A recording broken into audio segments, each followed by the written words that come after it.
Rekan-rekan sekalian, sekarang kita ada di laboratorium kultur sel ya di Universitas Yarsi. Nah, kita akan bahas kalau tadi kita bicara mengenai training konselor genetik, genomik, mereka juga harus paham nih minimal hands on bagaimana sih cara analisa. Soalnya kalau kita ada pasien yang mungkin ada dugaan yang mengalami kelainan genetik, bagaimana sih itu cara kerjanya, bagaimana analisanya, bagaimana praktikumnya yang mereka harus jalani selama pendidikan. Kita ketemu lagi dengan Prof. Sultana. Prof, sehat ya Prof? Ya, Alhamdulillah. monggo diceritakan ke kami ketika ada pasien itu apanya yang diambil dari pasien, terus saya belum kebayang nih, itu lihat nanti kromosomnya gimana, tapi prosedurnya Prof. Ya, ini kan Iya. praktikum yang para mahasiswa harus lakukan. Monggo Prof. Ya. Jadi ketika kita mempunyai pasien, kita contohkan misalnya pasien dengan alat kelamin tak jelas ya. Ya. Biasanya itu kan datang untuk ingin tahu saya itu sebetulnya laki-laki atau perempuan gitu ya. Oke. Kalau laki-laki kan kromosomnya harus 46, ada X sama Y. Tapi kalau perempuan 46 double X ya, X-nya 2 ya. Jadi ketika pasien datang, kita ambil darah dulu ya. Karena darah kita ambil akan menjendal, jadi harus menggunakan antikoagulan. Oh, menggumpal ya. Ya, Oke. supaya nggak menggumpal Oke. kan. Ya, antikoagulan yang dipakai heparin ya, jangan yang lain, jangan EDTA untuk Oke. mempertahankan sel itu tetap hidup karena mau kita kultur kan. Oke. Nah, setelah darah kita ambil, sebetulnya yang mau dikultur kan leukositnya.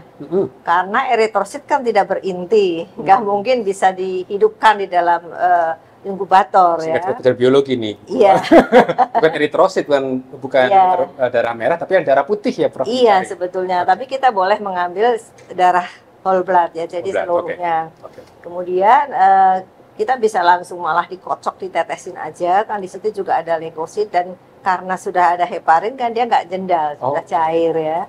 Tapi kalau kita ingin lebih suka banyak leukositnya, boleh kita diamkan dulu sebentar, jangan disentrifuge, karena kalau sentrifuge itu kadang-kadang selnya jadi tumpuk-tumpuk gitu ya.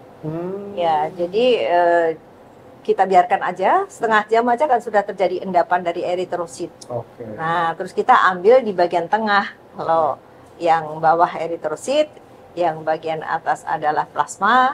Nah, kita ambil yang tengah-tengahnya, yang warnanya sedikit abu-abu, itulah ada banyak leukosit di sana. Oke. Boleh ngambil seperti itu, nggak perlu dipisahkan pakai vikol dan sebagainya, nggak perlu. Iya, nanti malah jadi on steril, malah nggak tumbuh ya. Jadi lebih baik seperti itu.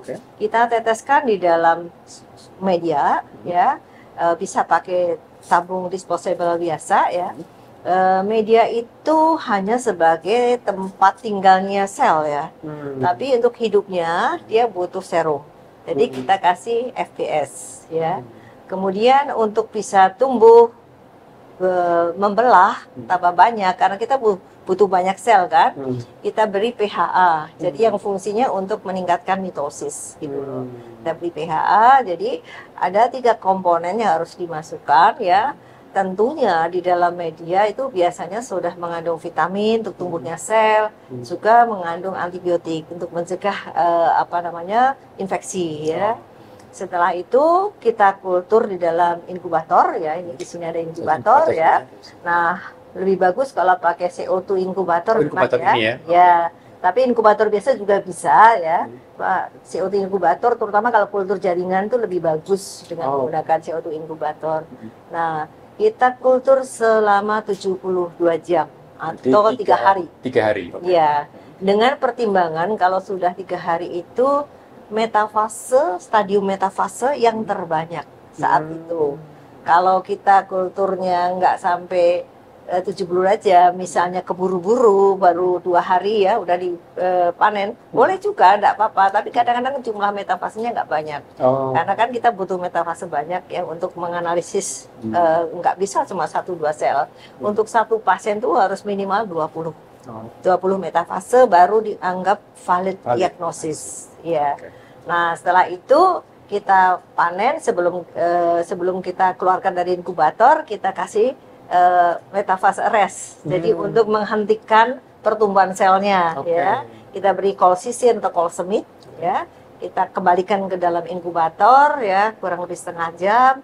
diharapkan metafasenya berhenti di situ. Hmm. Kalau enggak nanti metafasenya berjalan terus gitu ya. Oh iya iya. Ya menjadi telofase dan anafase ya. Karena kita mau menangkap kromosom yang di fase itu ya. Iya. Metafase. Nah, karena di fase metafase kromosom benar-benar berada di tengah-tengah ekuator dengan posisi terpisah-pisah secara individual, sehingga mudah untuk kita analisis. Ya, karena gitu. kalau di luar itu kan kromosomnya tipis Iya, banget, nggak kelihatan. cacing kadang panjang banget gitu tapi kalau ya. ini compact ya. Iya. Oh, kayaknya harus pas metafase. Iya, Oke. makanya harus dibunuh, harus dihentikan Diberhentiin. ya. Oke. Setelah itu kita ambil dari inkubator, kita fiksasi. Oh. Ya, kita fiksasi dengan larutan campuran metanol dan acetic acid ya. Kemudian biasanya sampai 3 kali ya untuk mendapatkan pelet ya. Pelet itu bagian yang ada di dasar tabung, warnanya benar-benar putih. Oh. Ya, kalau betul-betul kita cuci dengan baik ya akan warnanya putih. Setelah warnanya putih itu adalah sel yang kita harapkan.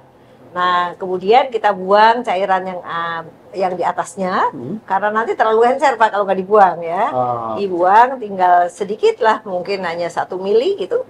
Kita kocok bersama sel-sel yang ada di dasar tabung tadi. Kita kocok, kemudian kita semprotkan di gelas objek, ya, di gelas objek di situ. Biasanya membutuhkan waktu antara 3 hari untuk mengeringkan. Karena kalau nggak dikeringkan nanti dicat kadang-kadang bengkak. Ya, kalau bengkak kan susah kita lihat pita-pitanya itu, band-bandnya ya.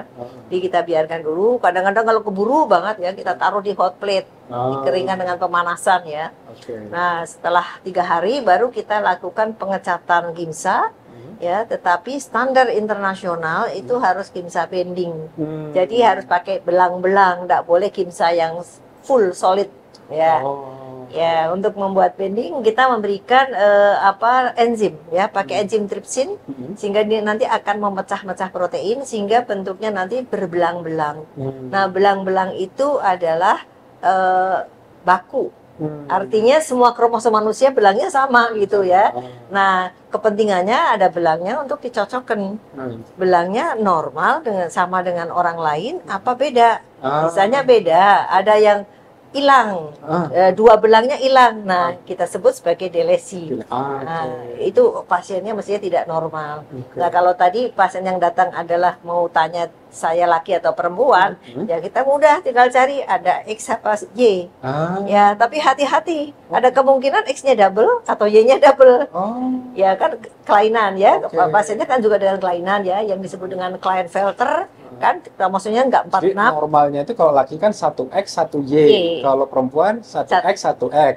Iya, 2X. Jadi bisa jadi kopinya berbeda gitu. Iya, bisa jumlahnya nggak 46, kan harusnya 46. Misalnya jumlahnya 47, kita mesti cari kenapa 47, yang satu siapakah dia. Nah, ternyata ada tambahan berarti. Iya, ada tambahan. Ternyata tambahannya X. Oh, X-nya jadi ya, extra. Jadi 47 XXY. XXY. Ya, itu namanya sindromnya Klinefelter. Gitu. Nah, ini yang menyebabkan tadi alat kelamin nggak jelas ya. Jadi misalnya ada hipospadia atau testisnya sangat kecil sekali gitu ya. Itu yang menyebabkan pasien datang bertanya, saya sebetulnya laki atau perempuan misalnya. Ketemu di situ. Atau kalau misalnya itu dia perempuan, pasien perempuan, kita temukan jumlahnya 45, Pak. Berarti ada kemana yang satu ya? Kemana yang satu?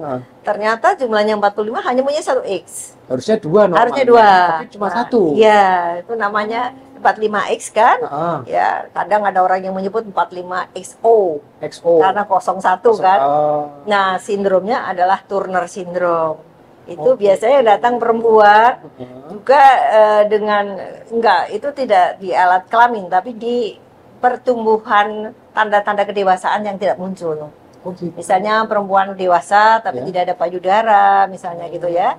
Kemudian tidak menstruasi ya.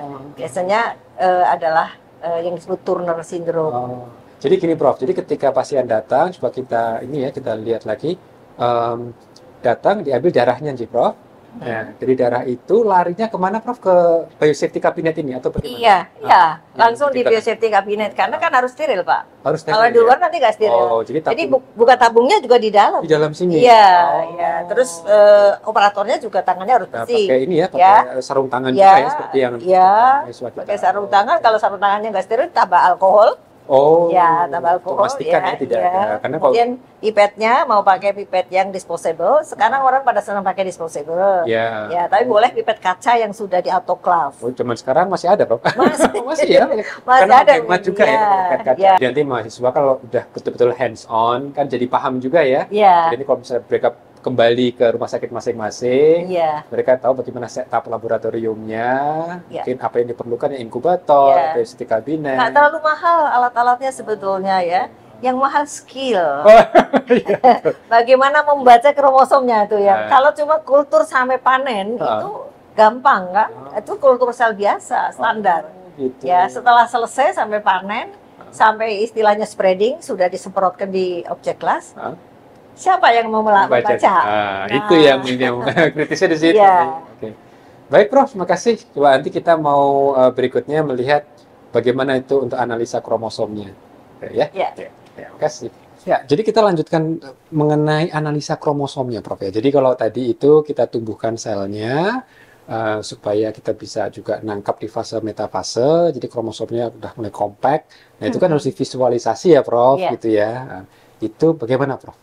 Ya, Teknik tadi udah selanjutnya. sampai pemanenan ya Pak ya, Pemanenan. kemudian disemprot ya atau spreading Hmm. di objek kelas ya seperti ini Hmm. ya. Kalau sudah di dalam objek kelas kita tinggal masukkan ke mikroskop Hmm. ya untuk kita analisis gitu. Oh, Nah di situ kita harus hitung tadi minimal 20 sel. 20 sel ya. Ya, kalau selnya semuanya sama homogen, misalnya Oke. 46 semua, Heeh. 47 semua. Mm-mm. Tapi begitu selnya mozaik, jadi Mm-mm. ada 45, tapi ada 46, Mm. kita ngitungnya 50 sampai 100 sel. Oh, untuk memastikan ya. Iya, Oh, karena harus lebih dari 10%. oke. Yang mozaiknya harus di 10%. 10%. Misalnya yang 46XX-nya itu mayoritas, Ya. kemudian 45X-nya kita baru nemukan satu, Hmm. dalam 20 tadi, kita harus lanjutkan. Hmm. Lanjutkan 50.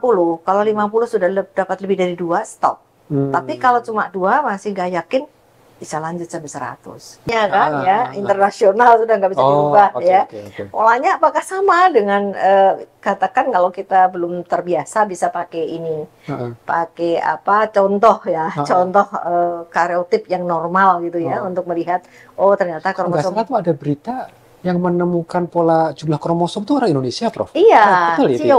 Cio, Oh, orang Indonesia Orang Indonesia ya. dari IPB Heeh. ya, dia yang ngambil S3 kalau nggak salah di Sweden Oke. ya, terus dia yang menemukan pertama kali bahwa jumlah kromosom 46. Levan namanya Cio and Levan. Orang Ya, Indonesia. Orang Cio-nya orang Indonesia. Oh. Jadi tadi kembali ke masalah jumlah kromosom ya Pak ya. Betul. Nah, kita lihat belang-belangnya tadi, makanya pengecatan kromosom nggak boleh pakai gimsa saja, harus Ah. gimsa pakai tripsin, pakai enzim Oke. yang nanti akan memecah-mecah protein, Ah. membentuk pita-pita atau band-band yang Oh, polanya pantesan. sama, gitu. Kok ada pola-pola gitu ya? Kenapa Iya. kok semuanya hitam gitu? Iya. Ternyata kan dipotong-potong Enggak. tadi. Iya, jadi polanya kan sama. Iya, Jadi kita iya. bisa lihat loh, ini kromosom yang ini kok pita yang paling atas nggak ada. Ah, Terus kita lihat pasangannya kan satu pasang kan, Iya, iya. satu dari ayah, satu dari ibu. Ibu. betul. Pasangannya ternyata normal. Oh, berarti ini nggak normal. Berarti ini ada delesi misalnya. Ah, Atau berlebih, yang namanya duplikasi. iya. Ya, jadi ada kelebihan ya. Heeh. Itu juga orangnya masih tidak normal. Oh, Ada lagi yang namanya translokasi. heeh. Kromosomnya memang putus, hilang, Heeh. tapi pindah ke kromosom lain. Oh. Ternyata di kromosom lain kita cari ada, oh lah ini ada pindah ke sini. Nah, itu orangnya normal kalau translokasi. Iya, Pak. iya, iya. iya. Orangnya normal, tetapi kalau perionya laki ataupun perempuan menikah dan punya anak, Hah? mungkin 50% anaknya kan tidak normal. Oh. Karena yang translokasinya itu bisa yang kelebihan yang dibuahi, Ya. bisa yang delesi yang dibuahi. Iya. Jadi biasanya translokasi kromosom itu sering dicurigakan kepada wanita yang keguguran berulang. Ya, mesti periksa kromosom untuk mengetahui sebetulnya ada masalah kromosom apa enggak. Oke. Baik. Iya. Wah, terima kasih banyak nih Prof ilmunya. Jadi emang lengkap ya Prof praktikumnya nanti. Iya. Jadi mulai dari bagaimana koleksi Betul. sampelnya gitu ya, terus nanti penumbuhan selnya, Iya. pastikan di arrest ya, dihentikan Iya. di metafase, lalu analisa kromosom ya Prof Iya. dengan belang-belang tadi itu. Baik, terima kasih atas ini. Nanti kita mau lanjutkan, jangan kemana-mana dulu, membahas mengenai prodi S2 Biomedik Universitas Yarsi, kepeminatan konseling genetik.